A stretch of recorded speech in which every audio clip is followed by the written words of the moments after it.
My name's Jessica, and up until a few months ago, my life was pretty much on the ideal track you'd expect for a 25-year-old. I'd just wrapped up my degree and snagged a manager position at a bustling trading company.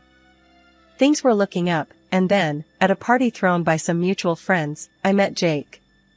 Jake was a guy you'd notice right off the bat, tall, with a loud laugh and a way of filling the room that made you feel like you were the only two people in it. He came over to where I was sitting, holding a beer in one hand and a plate of half-eaten snacks in the other. "Hey, you're Jessica, right?" "I'm Jake. Heard you're the brain running the new show downtown," he said, sliding into the seat next to me. "Yeah, that's me," I smiled, trying to match his easy demeanor. "And let me guess, you're the life of every party and possibly every after-party?" "You got me," he laughed, clapping his hands in mock surrender. "Guilty as charged. So, what brings you here, apart from obviously elevating our collective style quotient?" We clicked instantly. Jake was easy to talk to, and despite his casual front, he seemed genuinely interested in what I had to say. We spent the rest of the evening chatting about everything from our jobs to our favorite TV shows, and by the time the party wound down, we'd exchanged numbers and promised to catch up soon. In the weeks that followed, Jake and I saw a lot of each other. Our dates ranged from simple coffee meetups to adventurous evenings out in the city. He was fun, but also had a rough edge that made our conversation spark. We often debated fiercely over films or politics, him always pushing back with a grin whenever I got too bossy with my opinions. "Come on, Jess, you can't seriously think that's the best movie of the year?" he'd challenge, throwing his hands up in disbelief. "Watch me convince you, or are you scared you'll actually agree with me?" I'd retort, bumping his shoulder lightly with mine. Life felt good. Real good. But as they say, when things seem too perfect, life has a way of throwing a curveball. I just didn't expect mine to come so fast and hit so hard. It was a clear Saturday morning, the kind where the sun decides to show up in full glory and not a single cloud dares to hide it. I was out for a drive with my folks, planning to grab lunch at that new seafood place Mom had been raving about all week. Dad was at the wheel, Mom was navigating, and I was in the back seat, mindlessly scrolling through my phone. "Jessica, put that thing down and look outside, would you? It's a beautiful day." Mom chided from the front seat, her tone playful yet firm. I laughed, slipping the phone into my purse. All right. You win, Mom. Eyes on the scenery now." Dad chimed in, his voice always steady and reassuring. "Good. You kids today with your gadgets. When I was your age, I was always looking out the window, counting cows on the road trips." We all laughed, and I leaned forward between their seats, feeling like a kid again on one of our family road trips. The conversation shifted to casual updates on relatives and Dad's recent fishing trip with his buddies. "So, caught anything bigger than a minnow this time, Dad?" I teased, poking fun at his often exaggerated fish tales. "A minnow? You'll eat your words next time I bring home a catch. Just wait," he retorted, grinning in the rearview mirror. Mom rolled her eyes, smiling. "Let's see if we can get through lunch without your father declaring himself the fishing champion of the state." The light-hearted banter was cut short by a sudden blare of a horn. Time slowed down as I looked up. A truck had veered into our lane, speeding straight toward us. Dad's hands tightened on the wheel, his knuckles white as he tried to swerve. "Hold on," he shouted, the last words I heard before the crash drowned out everything else. The impact was deafening, a brutal cacophony of shattering glass and crunching metal. My body jerked forward, then slammed back, pain shooting through every nerve. Darkness edged my vision, the sounds around me fading to a distant, muffled echo. When I came to, the world was a haze of sirens and people shouting. I tried to move, to get to my parents, but nothing responded. Panic clawed at my throat, my breaths coming in short, sharp gasps. "Ma'am, can you hear me?" A paramedic peered into the wreckage, his voice a lifeline in the chaos. "We're going to get you out of here, just stay calm." "Mom? Dad?" My voice was weak, barely a whisper amid the noise. "Are they?" The paramedic didn't answer, his eyes briefly flicking away, before meeting mine again. I didn't need words to understand the truth. Tears blurred my vision as the realization hit me like a physical blow. They worked quickly to extract me from the mangled car. Every movement sent fresh waves of pain radiating through my body, but the physical agony couldn't touch the deep, tearing ache in my heart. At the hospital, doctors buzzed around me, their faces grim as they assessed my injuries. The news wasn't good, my spine was damaged, and my legs, they might never carry my weight again. The loneliness was crushing, only interrupted by the occasional visit from a nurse or doctor. That's why when Jake walked in with his parents, it felt like a burst of normal in my sea of chaos. "Hey, Jess," Jake said softly, pulling up a chair next to my bed. His parents stood just behind him, awkward smiles plastered on their faces. "Hi, Jake," I managed, my voice raspy from disuse. "It's good to see some familiar faces." "We've been worried about you," he said, reaching out to take my hand. It felt warm, solid. "How are you holding up?" "Been better," I said, trying to keep the mood light despite the ache in my chest. "But I guess it could be worse." Linda, Jake's mom, stepped forward, a tight smile on her face. "We just want you to know we're here for you, Jessica. Whatever you need." "Yeah, thanks," I said, not sure what else to add. It's not every day you lose everything and then have your boyfriend's parents acting like they were part of the family already. Mark, his dad, was a large, imposing man who normally commanded every room he walked into. But there, in the hospital, he seemed shrunken, unsure of himself. "We've been thinking, Jessica," he began. "And well, Jake has something he wants to ask you." I frowned, confused. "Okay." Jake squeezed my hand, his eyes searching mine. "Jessica, these last few days, knowing you were here, hurt and alone, it's made me realize something." "What's that?" I asked, heart hammering. This wasn't a normal conversation. Something big was coming. "I don't want to spend another day not knowing you're in my life for good," he said, and suddenly, there was a small box in his hand.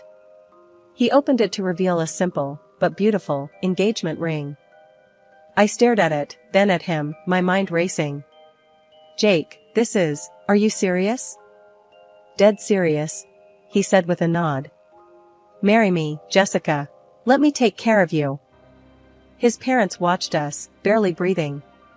Linda had her hands clasped together, eyes wet with tears.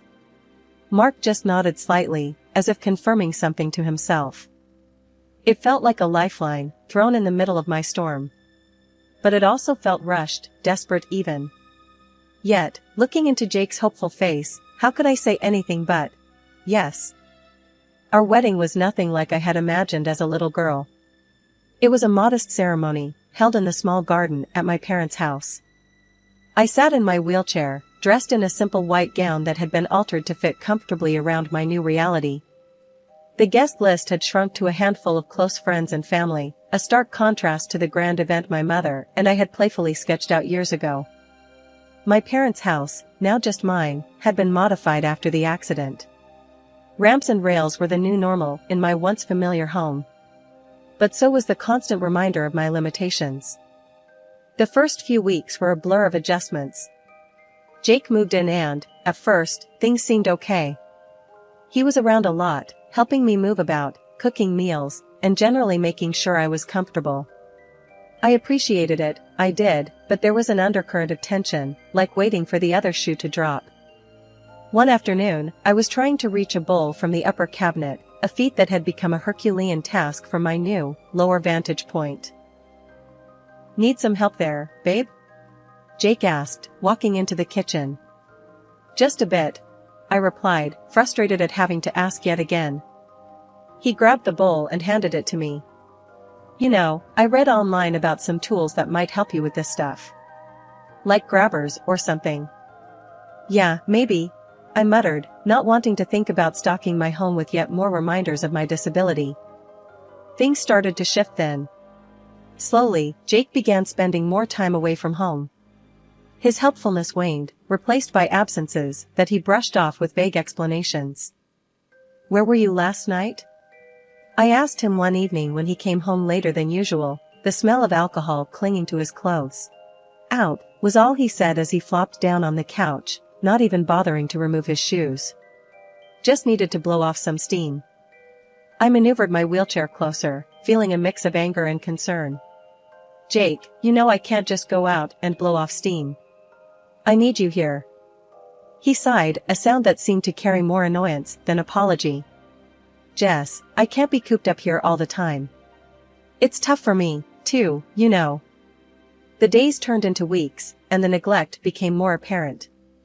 Meals he used to cook turned into takeout boxes he couldn't be bothered to throw away. The bathroom that needed to be accessible became cluttered with his things, making it harder for me to maneuver. One morning, I caught him in a particularly foul mood as I asked him to move his stuff off the bathroom floor. Can you just deal with it for once? He snapped, his patience obviously worn thin. I didn't sign up to be a caretaker. 3 months after our wedding, Jake quit his job, dropping the news as casually as if he were talking about the weather. I don't need to work anymore, he said one morning, coffee in hand, a smug look on his face. You've got enough money from your folks. We're set. I stared at him, my stomach churning. So, what, you're just going to live off my inheritance? That's your plan? Why not? He shrugged. It's ours now, isn't it? His words chilled me. It wasn't just the house or the money he felt entitled to, it was my entire existence. I was supposed to be his wife, not his meal ticket. Things around the house started to change, and not for the better. It was the little things at first. Paintings that had hung on the walls for as long as I could remember were suddenly gone, and heirloom dishes that were supposed to be passed down to me vanished from the cupboards. At first, I thought I was going crazy. How could I misplace these things when I could barely get around? One afternoon, the house was unusually quiet. Jake and his folks were out, supposedly at some all-day event. I was alone, which was rare these days. I was in the living room, trying to reach a book from a lower shelf when Maria, my masseuse, and only real friend these days, came in for her weekly visit. Hey, Jessica, how you holding up today? Maria asked as she set her bag down. Not great, I sighed, abandoning my attempt at the book. Stuff's going missing, and I don't know if I'm just forgetting things or what. Maria frowned, helping me back into my chair. What kind of stuff? Important stuff, like my mom's paintings and some antique dishes. I can't prove it, but I think someone's taking them. That's messed up, she said, her brows knitting together in concern. Do you want to do something about it?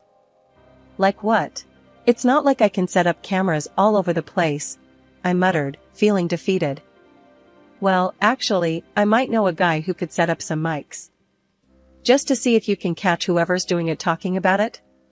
Maria suggested, her tone careful. I hesitated. It felt a bit extreme, but then again, I needed to know.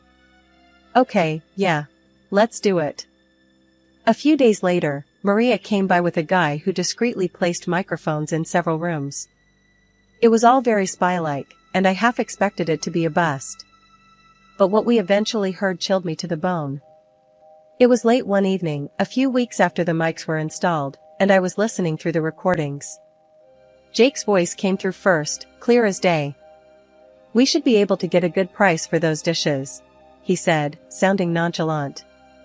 Yeah, the paintings fetched a pretty penny too, his mother, Linda, responded. There was a clinking sound, like she was sorting through silverware. I felt sick. They were stealing from me, selling off my family's things right under my nose. What about Jessica? She's bound to notice more things missing. Jake's dad, Mark, chimed in. That wheelchair keeps her pretty tied down. And once we move her to a home, we'll have all the time in the world to sell off the rest, Jake said, a hardness in his voice I'd never heard before. I paused the recording, tears stinging my eyes. Not only were they stealing from me, but they were planning to get rid of me, to shove me in some home and wipe their hands clean of me. I replayed the recording when Maria came over next. She listened, her face set in anger. We need to do something, she said firmly. You can't let them get away with this. I nodded, wiping away tears. I know. I don't know what to do. First, we save every recording. Then, we go to the police. And you call your lawyer. Maria plotted out, her tone brooking no argument. Okay. I agreed, feeling a flicker of hope amidst the betrayal. Let's take these bastards down. The next morning, I woke up to find the ramps that allowed me access to different parts of the house mysteriously dismantled. I stared in disbelief from the doorway of my bedroom, my usual path to freedom abruptly cut off. Jake. I called out, hoping for an explanation, but dreading the answer. When he finally appeared, his face was a mask of feigned concern. Oh, hey babe, Jake said casually, as if nothing was amiss. We had to take down those ramps. They were getting old and, safety hazard and all that. Safety hazard? Jake, I need those to get around. How am I supposed to move through the house now? My voice cracked with a mixture of anger and desperation. Don't worry about it, Jess. We'll figure something out, he replied, his tone dismissive, as if it were a minor inconvenience rather than a major blockade to my independence. But I am worried, Jake. You can't just decide these things without talking to me first. I live here too, remember? I snapped, my frustration boiling over. Jake shrugged, the gesture like a slap in the face. Look, I'm just trying to look out for you. You could have hurt yourself with those old ramps. His words twisted in my gut. Looking out for me? More like trapping me. I spent the rest of the day confined to one part of the house, my mind racing with the implications of what they'd done. The walls felt like they were closing in, each room a reminder of my growing helplessness. The next few days were a blur of helplessness and brewing fury. I was stuck, literally and figuratively. Jake and his parents came and went as they pleased, their voices low and conspiratorial, leaving me out of their hushed conversations. One evening, Linda came by to check on me, her fake smile firmly in place. Jessica, darling, how are you holding up? We're just so worried about you being on your own, she cooed, her voice dripping with false sympathy. I'm managing, I replied coldly, not in the mood to play nice. Seems like I'll have to get used to it, with the ramps gone and all. Oh, that was just a precaution, dear, Linda said, patting my hand in a patronizing manner. We're just trying to keep you safe. You know how much we care about you. Her words stung, the lie so blatant it was almost laughable. Safe? They were stripping away my mobility, my freedom, piece by piece. That night, after Linda had left with a breezy goodbye, I called Maria. They're boxing me in, Maria. I can't even get around my own house now, I said, the edge in my voice sharp with anger and a trace of fear. We need to act fast, Jessica, Maria responded, her voice tight with urgency. This is more serious than we thought. It's not just about stealing from you now, it's about control. After we hung up, I lay in bed, staring at the ceiling. The feeling of being trapped was suffocating, but the fire of defiance was building within me. I just needed a chance, any chance, to turn the tables on them. And I was determined to find it. The next morning was a whirlwind. First, I called the service that deals with the disabled to report how Jake and his parents had dismantled the ramps, my main way of moving freely around my own home. They were quick to react, promising to send someone to assess the situation immediately. Next, I called my lawyer, Mr. Thompson, and explained everything. He was furious on my behalf and wasted no time. I'll be there this afternoon with a couple of officers and a representative from the disability service. We'll sort this out, he assured me over the phone. By mid-afternoon, my living room felt more crowded than it had in a long time.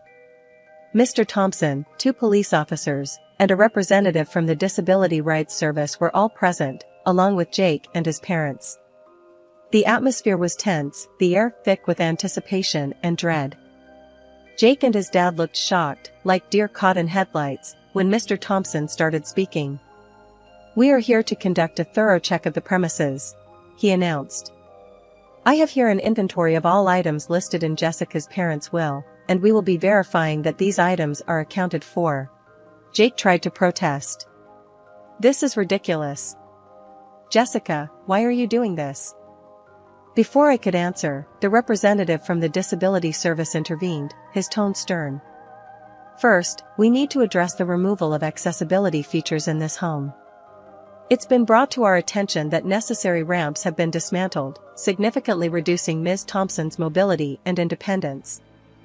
The color drained from Jake's face as the representative walked through the house, noting where each ramp had been removed. Meanwhile, Mr. Thompson began checking off items from the inventory list. It didn't take long for discrepancies to appear. Several high-value items were missing, just as I had suspected. Linda started crying, her sobs loud and dramatic. Please, Jessica, we didn't mean any harm. We were just trying to make things easier. Easier for who, exactly? I shot back, my patience wearing thin. Mr. Thompson continued his inventory check, his expression growing grimmer with each missing item. This is serious, he muttered, jotting down notes. Mark, who had been silent, finally spoke, his voice shaky. Look, maybe we got carried away, but we can sort this out. Let's talk about this, Jessica. There's nothing to talk about, I said, my voice steady, despite the chaos around me. You've been stealing from me and planning to ship me off. There's no excusing that. As the reality of their situation set in, Jake and his parents became increasingly panicked.